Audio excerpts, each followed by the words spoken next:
He thought wisdom church was his form. Really wonder about He was I really would like to write this. Well, you are giggling. Although he didn't say he's Democratic, so the governor. Well, he does say. Chelsea Morgan Eddington did an amazing amount of work as both an undergraduate and a graduate student here at LSUS. She didn't just take the classes and figure out how media worked. She took the classes and did the work to figure out what media meant. And it looks like she's gone on to do the same in her PhD program. So I'm very proud to introduce her, and especially proud because, of course, her success in graduate school only comes from a very, very strong undergraduate program. Thank you.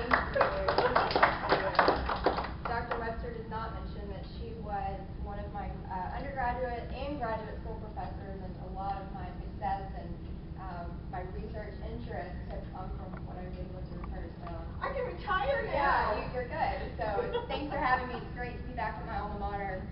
Really excited to be discussing FDR and media. As she alluded to, I'm more of a media researcher, and that really speaks to how influential FDR was in the media, because, as I'll mention in a moment, we know that his great legacies are very clear, and to say that media and his influence is perhaps his greatest legacy is quite a statement to make. So I have a few theories to share with you. I hope that some of it will enlighten you, some things you'll question as I have, and that we can talk a little bit about it. Okay, so 3 things I'd really like to talk about: the evolution of media effects.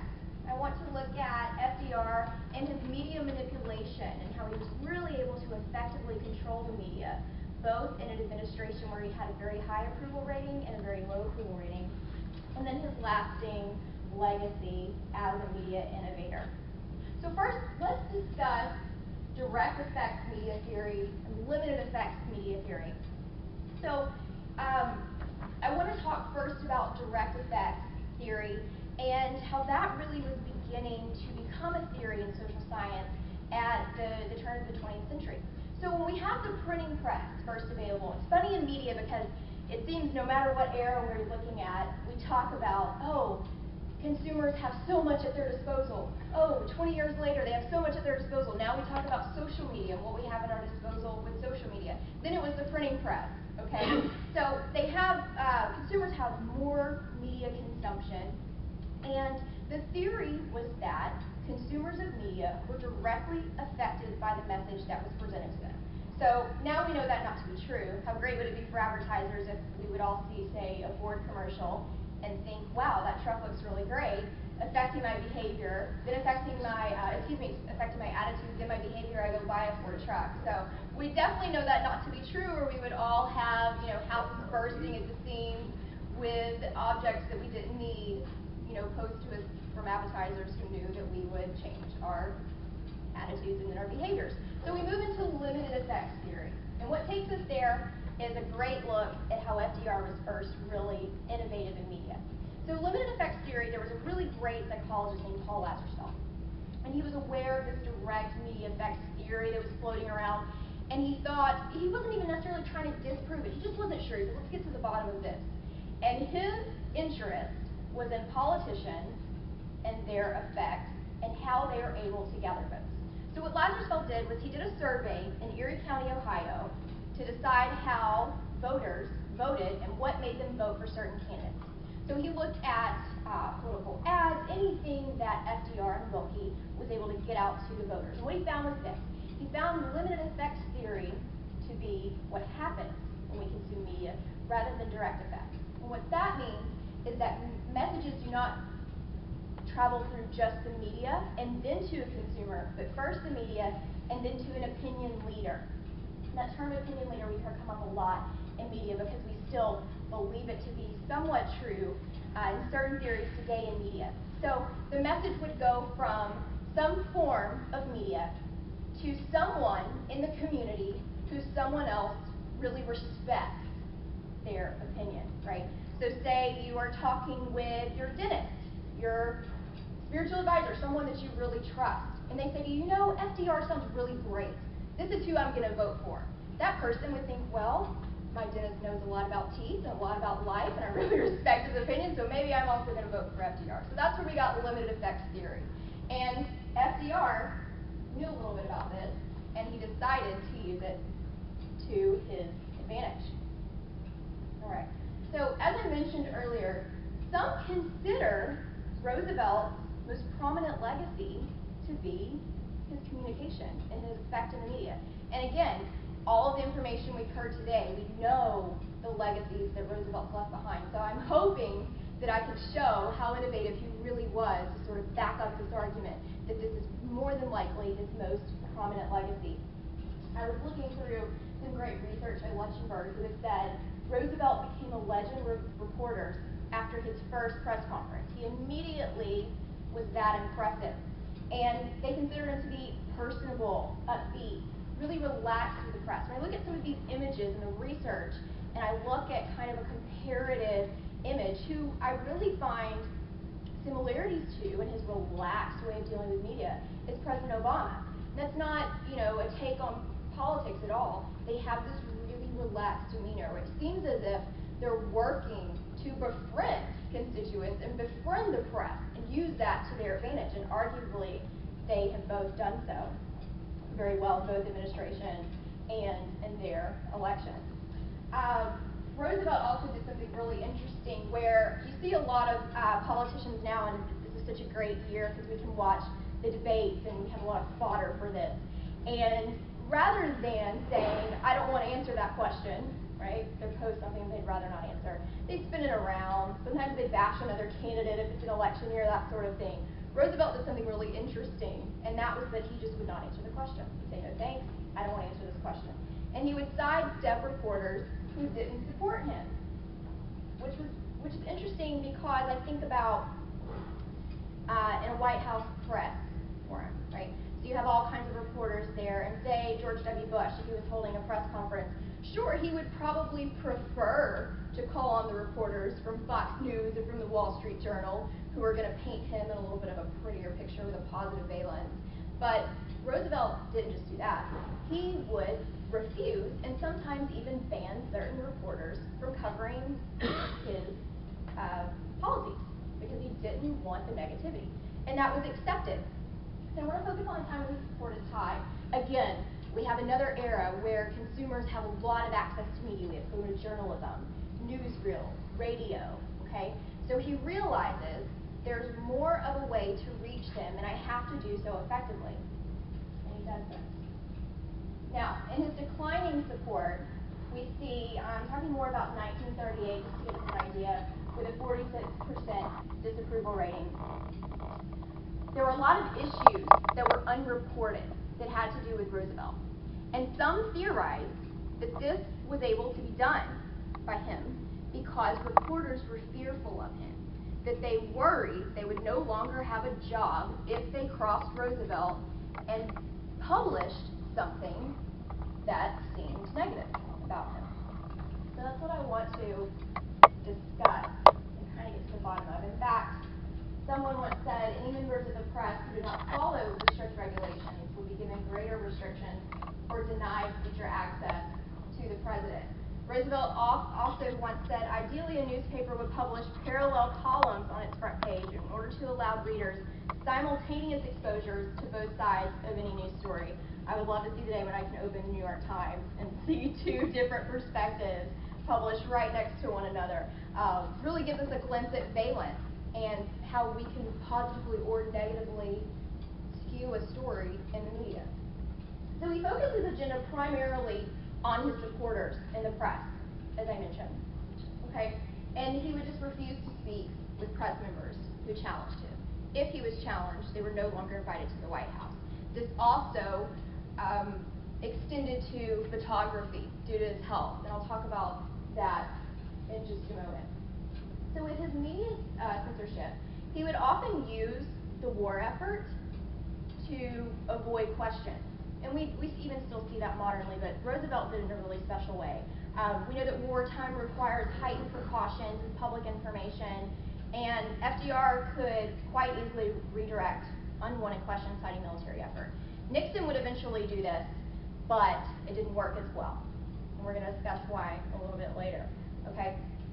Now, it's not possible that Roosevelt could have used the war effort to evade questions about his health. This is something else that a lot of theorists want to get to the bottom of. So in 1970, Dr. Bruin, who is a cardiologist, was fascinated by the lack of medical records for FDR, and he published an article about it. And so now we have all this info that modern scholars are kind of starting to dig through a lot, right? Harry Goldsmith is one of them, who published A Conspiracy of Silence, The Health and Death of FDR. And what we're finding is a lot of his medical records are destroyed. Not only was his health not discussed in the press, there was privacy that was extended to presidents, right? Mostly prior to Nixon. Extramarital affairs were not discussed in the press. Health was not discussed in the press. Family and marriage was off limits, okay? And we see this really shift. So he was also, as I mentioned, not photographed. There are close-up shots were almost impossible. I read that he was never to be photographed below the waist, and I started looking for these photographs. They're very difficult to find. In fact, I've read in several places that there are only 3, maybe 4 photographs of him in a wheelchair. And we know the reason for that. But what's interesting is that in a modern society, President Obama was really criticized for being seen smoking a cigarette. This was no longer off limits. We're allowed to discuss health. We're allowed to say a young, vibrant candidate is a good candidate. Someone who is aging, that can be a little scary. We're allowed to say these kind of things. Then the press would not say that. Is it because it was improper? Were they scared of Roosevelt? That's what these theorists are looking at. Really interesting. So, as I said, they consider this personal, private. Marriage, family was private. We see with the coverage of President Kennedy during his administration. There are a lot of theories that he was also very ill, right? And that was not covered in the press. It was unreported. Extramarital affairs, unreported. We know that FDR also had extramarital affairs. We see the trend, unreported. But eventually the press would change its mind about that. Okay, we'll talk about that in a moment. It has a lot to do with Watergate, of course. So, how fearful was the media truly of him? This is a theory where they lose me a little bit. I'd love to hear how you feel about this.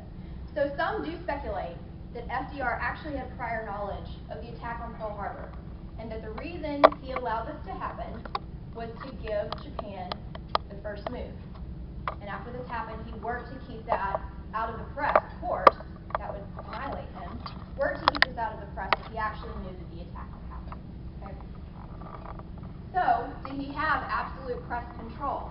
Did he have prior knowledge of Pearl Harbor, but that was never exposed because, 1, it didn't happen, he didn't know about it. 2, it did happen, but the press never found it, never discovered it. Or, as some theorized, that it did happen, it was uncovered by the press, and that the press was so fearful of them, so fearful that he would control them and take their jobs, and they would never be allowed to work in reporting again, that they didn't report this. That seems a little far-fetched to me. So Nixon would also try this. He would try using a military effort to keep the press from asking him certain questions that he didn't want to answer. He even accused the New York Times of anti-war policy and argued it was for the government to decide which national secrets were to remain classified, not the press. Do not ask me about it. It's my call, not yours. Didn't work as well for him. Obviously, we can't talk about Nixon in a media setting, or usually any settings, without mentioning Watergate. Watergate is what changed everything, what really shifted this legacy of FDR.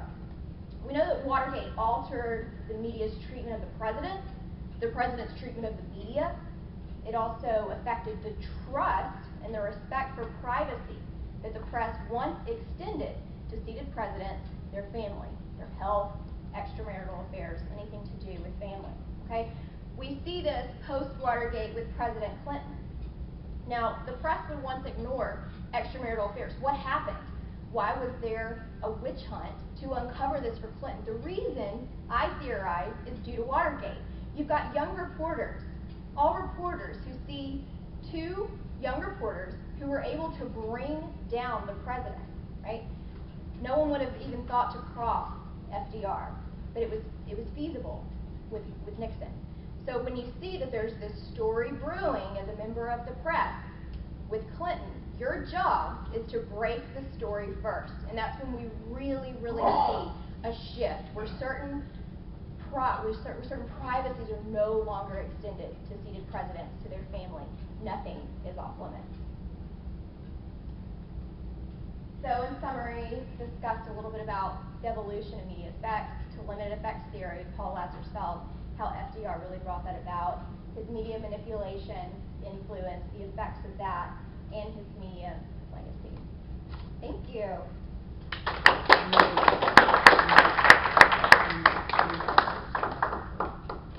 Since I don't have to direct questions to one speaker or another, please ask your questions. Sure.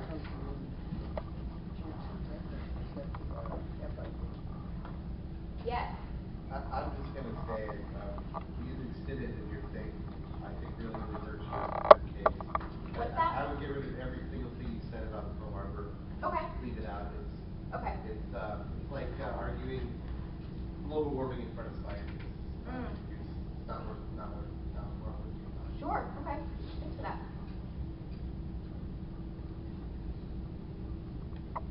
I'm going to make a remark about illness. Okay. Everybody was sick. Yeah. Illness or incapacitation doesn't really seem to make it into official chronicles of people's lives unless something happens. What happened to Wilson? You find out later. You have to really dig to get information. Eisenhower, how many heart attacks did he have? We're not really sure. But the further back you go, the less notice there is of who was ill, because illness was a presumed and serious part of daily life, and people just moved forward. And so, because he was able to function, it may very well be that reporting on his health would have been a no-brainer and wouldn't have been something that, it wasn't news. Right. It was old news, it wasn't new news, unless he couldn't function. Sure. It seems to me television has to play some role in this. And the development of television, even before Watergate, gives us a different perspective on the president. I don't know factually when the first report of the president's annual health became something that would be expected to be released to the public, for example. It would be interesting to kind of know where that fits into all of this. And I don't know whether you identify specific journalists who thought they would never work again if they reported these things. Were they all with liberal newspapers, or were they? I mean, how did FDR have an effect on newspapers that were enemies? And like the Chicago Tribune. I mean, the reporter for the Chicago Tribune said something bad about him. They weren't going to fire him. Right. They love him. Right. It's with access. You losing They the keep access. him out of the. Right. Losing okay. access. And this, as I said, it was just reporters, photographers, office. Do you have specific names of people, though? I would have to go and look. You see, I mean, because I know Sure. some people might say this is Sure. what they fear, or whether it was an actual, that he had that much power to be able to accomplish Absolutely. that. Sure. Seems to me something else again. That's a great route for the research. Absolutely. Thanks. Yeah. The comment about Pearl Harbor, I don't know you ought to leave it out of there. But I think you could get to the final conclusions. You can get that later on when we felt one Churchill said that absolutely isn't true. Right. And there is a lot of evidence it wasn't true. But I think I'd bring that out. But there's nothing wrong with the rumors that were around at the time. I mean, Sure. There's 30 volumes of the Pearl Harbor proceedings. 39 volumes. I mean, it's settled. oh, I didn't say it wasn't settled. I say if it comes up here that it really happened during that period, and I'm sure there were some reporters who said that he knew about it, then, conclude it, say that it was proved false, but they still put pressure on him with it. I mean, I guess that's what you're trying to say, that where he was successful with a lot of issues, he wasn't that successful with that one. Right, exactly. Yeah. Yeah, I think that, by the way, I really enjoyed your presentation. Thank you, appreciate it. It strikes me that it would be helpful if you had kind of a standard for what constitutes a story at different points in time. Yes. And really and truly, I think it has to do with Watergate's one of the major events. So was the credibility gap during the Vietnam War with Johnson. But I think it's the definition of what is the dividing line between private life and public life that's the key here. Right. And what we've seen is over time a more expansive view of what is public information. So for example, an affair itself is not public information, but if John Kennedy has an affair with a woman who is in bed with, literally, with the Russians, that's a problem, right? And so I think that might be a useful way for you to think systematically about how that changes over time. Okay. And I enjoyed listening and thinking about these topics. FDR is fascinating. Good. Intimidating reporters, Yeah. which is politically incorrect. No, it's true. Other than access, have you other kinds of sanctions? You know, Lyndon Johnson was famous for calling up editors, publishers, and Nixon was famous for doing that too. Sure. Anything else other than just access? Because those small little press conferences were an innovation of his. Right, absolutely. Well, and more so with Nixon, as you mentioned, it's very good, but mostly I focused on access. That does give me an idea of where to look at. There might be some other Yeah, things that there's a lot of wisdom just be there. sort of historically interesting. Definitely. Yes. It was interesting in the PBS Roosevelts. I saw pictures of FDR with crutches and so on that I had never seen before. They really dug up a lot of stuff. It's amazing that people took those pictures. I don't know who did it, but boy, did they had stuff I'd never seen before. It's very interesting how they kept that out of the press for so long. Yeah. The pictures were there, but they kept it out of the press. They kept it out. I mean, Yeah, one other thing. Have you heard there are a half dozen or so FDR press conferences in the Oval Office? Remember, he kept his press conferences were in the Oval Office. Right. There are about a half dozen of them that he recorded on dictabel. Sam Purnell at the University of California, Santa Barbara has recorded those, and they're available for you. You might listen to them; they're really fascinating. That would be fascinating. Yeah, thank you. I will look into that. Yes. Well, first of all, I also enjoyed your presentation very much. When you deal with the health of presidents, I wonder if your research has taken you into the interesting story of Grover Cleveland in 1896, allegedly having his lower jaw removed for cancer, and that the story did not become public news until the 1920s. Sure. When that's the trend that we're seeing, absolutely. the surgeon reported this, and I wondered if you looked into whether this is anecdote, whether this is rumor, whether this is fiction, or whether it was fact. Right.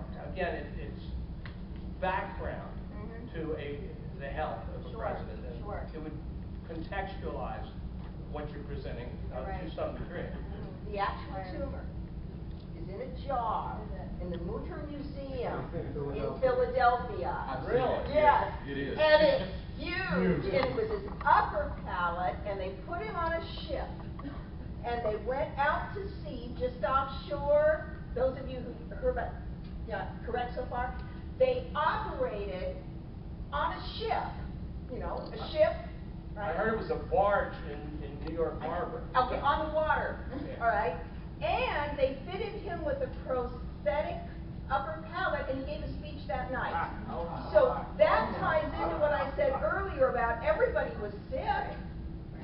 You know, so our expectations of somebody having that done today, how long would we be in the hospital? We have really good drugs. Yeah. But he goes out that night and gives a speech, and there is documentary evidence of all of that, including the jar. Yeah. That's on my list to see in Philadelphia now again. Well, don't eat lunch before you go in there. Oh, some of that stuff's bad, like Yeah. the soap lady. Yeah, well, move on. Okay. Not thinking about too much. All right. Well, I was thinking about the adversarial press. I'm just wondering, you were talking about this, I wonder if there was less of an adversarial press in the early part of the 20th century, although Randolph Hearst, anyway. Yeah. Yeah. You know, I mean, it's hard to do, but you think about the early part of the 19th century, Right. how do you get away with this? I mean, obviously in this day and age, you Right. couldn't possibly get away with it because you've got No. war and press. So I don't know. Historically, I don't know. What was the press community like in the 1930s and It 40s? would be interesting to look, definitely, fully at the era prior. See how many of those people who owned the newspapers were actually his friends. Yeah. Yeah. There's a book on it's limited in terms of its utility for you, but it's called Japan, the Press and Public Opinion by Tupper. Okay. And it's a bunch of quotes from different newspapers about different issues that occurred during parts of the Afghan administration, along with, I think it goes the other direction too. Yeah. I want to say it stops in 37. It might just be the first term, or maybe it's longer than that. It's kind of a hard book to find, but Right. it might be worth just looking at some of the quotes from that just to see how people are coming down on issues and if they're, in terms of the words they're using about Roosevelt or not. Sure. Might be useful for you to look at. Yeah. It's not a very long book either. It was a couple political scientists put together in the 40s. Yeah. Sure. I'm reading that one. It's fine. Thank you. You Yes. made the comment that Obama does a good job with the press. Well, I didn't necessarily say. No, I mean, if you Yeah. were comparing him, you think he does a good job? I don't know. I mean, I don't know what the general opinion is. Well, I can tell you, as someone who was rather young, and as a young person, what he was able to do really well for my peers is he seemed very approachable.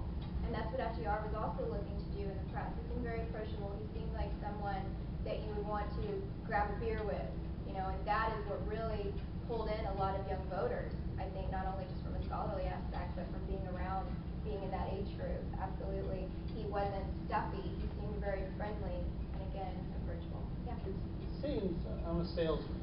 But Okay. It seems to me that most of the characteristics of a guy who's good with the press is a guy you like. Absolutely. Sure. I mean, nobody liked Nixon. Mm-hmm. I mean, and certainly the press did. And that's what I mean. That's, again, when we really start to see the biggest shift. It's with Nixon. There was just a distaste. It wasn't there with FDR. And, again, as I mentioned, with President Obama, just less of a distaste. Sure. Yeah. Yes. I don't know how much you got into this paper about 90 years ago when I was first doing research on Roosevelt in the library in Hyde Park. One thing I noticed that Roosevelt first developed his use of the radio and his so-called fireside chats, actually when he was governor of New York. Right. And the reason why he did that was, of course, because in those days, more so than today, newspapers, especially in small towns, tend to be just blatantly partisan. I don't mean just in their editorial policies, but I mean in their headlines, the way they slanted their news articles and everything. And the way he saw it, it was a way to sort of bypass over the heads a lot of these very partisan Republican small town newspapers in New York, especially upstate New York, go over the heads and apply to the voters, especially Republican voters in New York, directly. Right. Say that even though I'm a Democratic governor, this is a good policy proposal, this is what it is, I hope you support it, this is why it's a good thing, and so forth and so on. Sure. I don't know if in your research or the way you wrote your paper, if you found this sort of different, maybe one of the reasons why Roosevelt was trying to manipulate the newspapers and the print media is because he wanted to maximize his electronic media, where he could just completely bypass and go over the heads of the newspaper reporters and editors, and that there was deep down inside a certain kind of basically distrust and hostility towards the newspapers. Again, often suspecting them of being Republican-owned, Republican bias, and therefore against him, and maybe that could lead to at least the attempt to manipulate them, just completely ignoring certain Sure, well, that speaks to, I don't remember if I included in the slideshow, but that FDR did sort of go through states of paranoia where he felt that the press was out to get him, that there were members of the press who just did not like him and would, try to portray him in negative valence. I mean, I don't know if this is entirely a joke, or maybe there's some truth to it. Phil used to say that Franklin Roosevelt only used the Chicago Tribune to housebreak Fallon. Roosevelt only used the Chicago Tribune to housebreak Fallon. He didn't actually read it. Well, one other aspect of being able to use radio is he had a mellifluous voice. He sounded aristocratic. He was wonderfully read. He had an oral cadence that was very, very easy to listen to. And there were other politicians of that area whose voice recordings you listen to and you're wincing in pain. So it's almost like aurally, what we saw with the Nixon-Kennedy debate on television. Right, because if you shut your eyes and don't watch, Nixon wins. Absolutely. But if you watch, Kennedy wins. So when you have someone with a very aristocratic, wonderful prep school delivery, there's going to be this built-in credibility that might not work if somebody else was an early adopter. That was a form of early adoption, okay? But they didn't sound as good. So he knew his strengths, no doubt. He still sounds good. Yeah, doesn't he? Yeah. Because I played him for a class, and it's completely different. Yeah. And he The just sound of the voice. Right, and it's easy to listen because he knows how to break up the thoughts of the whole words. Anyway, his delivery is wonderful. Supposedly he had an acorn and swab his sinuses, clean them out before he do a radio. Well, he had terrible allergies. That's why he wouldn't have an air conditioner in his bedroom. Yeah. So, but yeah, that had to be part of the radio thing working. Any more questions, or should we stop grilling this poor child?